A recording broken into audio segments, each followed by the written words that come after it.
La dénutrition est une perte de masse liée à une ration alimentaire insuffisante par rapport aux besoins de la personne. Quelles en sont les causes? Donc tout d'abord, tout ce qui est cause volontaire, j'ai envie de dire, ou involontaire finalement, tout ce qui est de l'ordre de la privation, donc lié à un régime par exemple trop strict, ou plus manger correctement pour maigrir rapidement, et on s'instaure des régimes draconiens qui sont parfois très dangereux pour la santé. Après, bien sûr, il y a la pauvreté, notamment la pauvreté extrême qui fait que nous n'avons pas les moyens de nous alimenter correctement. Et puis après, il y a aussi des facteurs indépendants de notre volonté, qui est par exemple la maltraitance. Outre à cela, nous pouvons ajouter les troubles du comportement alimentaire, des maladies digestives qui peuvent rendre l'assimilation des aliments difficile. Et après, bien sûr, les décisions médicales, par exemple la mise à jeun d'une personne, soit préopératoire, soit pour des raisons d'exploration médicale ou simplement pour des raisons de santé.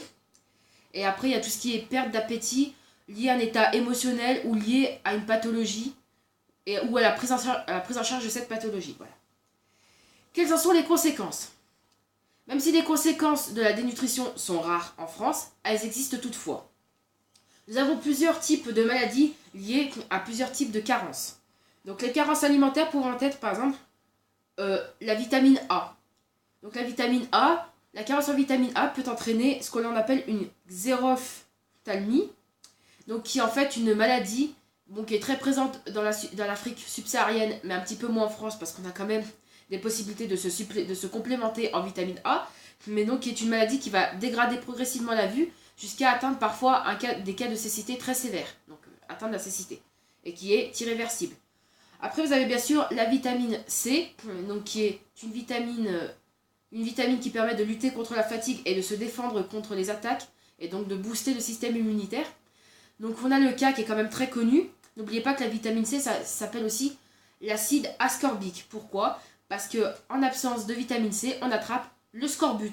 Le scorbut, donc, c'est une maladie qui rend la personne très fatiguée, qui est facteur d'une grande fatigue et aussi d'une résistance moindre face aux agressions extérieures. J'entends aux agressions microbiologiques. Voilà. Ensuite, vous avez les carences en fer. Donc les carences en fer, la plus connue, c'est quand même l'anémie, qui entraîne également une grande vulnérabilité face aux infections et une très grande fatigue. Le calcium, qui est quand même la carence en calcium qui est quand même fréquente dans notre société, surtout dans les populations très jeunes ou justement très âgées.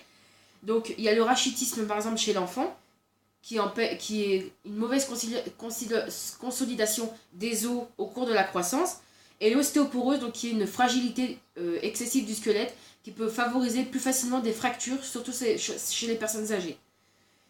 Ensuite, la carence en iode, donc qui entraîne des troubles thyroïdiens notamment, et aussi ce qu'on appelle le crétinisme, donc c'est un retard mental qui est présent chez l'enfant, carencé en iode au cours de son développement. Donc maintenant, nous allons nous intéresser aux différents types de dénutrition.